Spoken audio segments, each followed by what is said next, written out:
Hey, welcome to Saturday Shorties. As the summer of vehicles and playsets is nearing the end, I got time for one more Saturday Shorty on the subject. And today I'm giving you my top 5 vehicles from other toy lines that could be G.I. Joe toys. Because yes, other toy lines from the 80s had a lot to offer.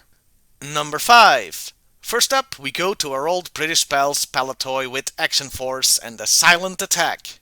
It's a canoe. And you know what? That's fine. I'm a fan of small vehicles and playsets enhancing the toy line. And this thing looks great. Better than the one Stalker got at any rate. And it would fit in well with the Joes. Or hell, it could even be a Cobra vehicle. Number 4. We're staying with Action Force, but it's a vehicle from the bad guys this time. The Shadow Track.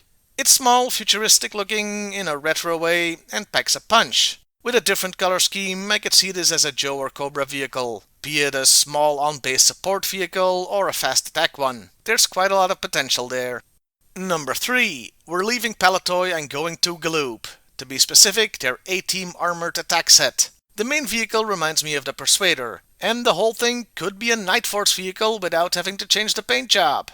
Well, except for maybe removing the A-Team branding. And it looks so cool! Yeah, you gotta admit it looks pretty awesome. That's why it's number 3 on the list. For number 4, we're staying with the A-Team toys, as next is the Interceptor Jet Bomber. I'm not sure how the A-Team got their hands on an F-16 jet, or why they repainted it, but here we are. It came with a Murdoch figure who I'm pretty sure was a helicopter pilot, but since he flew practically anything on the show anyway, I'm not gonna pick too many nits here. And it would be cool for the Joes to have an F-16. Yes, they had the Coast Striker, but that's technically an X-16. Whatever the hell that means. Experimental?